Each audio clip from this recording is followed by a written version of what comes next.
பா. விஜய் தமிழ் திரைப்பட பாடலாசிரியரும் கவிஞரும் ஆவார். இவர் இயற்பெயர் பாலகிருஷ்ணன் விஜய். இவர் பிறப்பு அக்டோபர் 20, 1974. இவர் பிறந்த இடம் ஜெயங்கொண்டான். இவருக்கு மற்ற பெயர்கள் வித்தக கவிஞர். இவர் செய்யும் தொழில் நடிகர், பாடலாசிரியர். இவரது மனைவி பெயர் லேனா. இவரது பிள்ளைகள் விஸ்வா, விஸ்னா.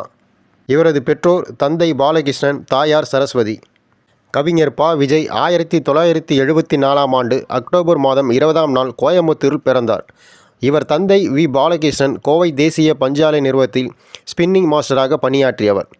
தாயார் சரஸ்வதி மிகவும் கண்டிப்பான ஆசிரியர். கோவையில் அரசு பள்ளி ஆசிரியராக பணிபுரிந்து வந்தார். இவரின் சொந்த ஊர் ஜெயங்கொண்டாம் அருகில் உள்ள உட்கோட்டை ஆகும்.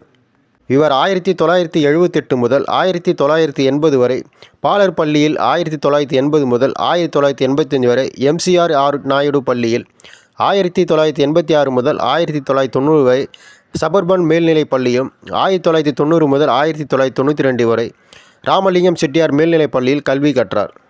1994 முதல் 1996 வரை அண்ணாமலை பல்கலைக்கழகத்தில் அஞ்சல் வழியில் B.Litt பட்டம் பெற்றார். 2023 முதல் 2005 வரை தமிழில் முதுகலை பட்டம் பெற்றார். இயக்குனர் கே. பாக்யராஜன் ஞானப்பழம் படத்தில் முதலில் பாடலாசிரியராக அறிமுகமானார். இதுவரை சுமார் 600 படங்களுக்கு மேல் பணியாற்றி உள்ளார். இதுவரை 2000க்கும் மேற்பட்ட பாடல்களை எழுதியுள்ளார். ஆட்டோகிராஃப் படத்திற்காக எழுதிய ஒவ்வொரு பூக்களுமே என்ற பாடலுக்காக 2004ஆம் ஆண்டிற்கான சிறந்த பாடலாசிரியர் தேசிய விருதை பெற்றுள்ளார். தமிழக முதல்வர் மு. கருணாநிதி வித்தக கவிஞர் என்ற பட்டம் வழங்கி பாராட்டியும் உள்ளார். கவிஞர் வாலி தமது கலையுலக வாரிசாக பா. விஜயை அறிவித்து பெருமை அளித்துள்ளார். பாடலாசிரியராக திரைப்படத்துறைக்குள் நுழைந்த இவர் 2 தமிழ் திரைப்படங்கள் கதாநாயகம் நடித்துள்ளார். இவர் நடித்த திரைப்படங்கள் 2010 ஞாபகங்கள், 2011 இளைஞன், 2016 ஸ்ட்ராபெர்ரி.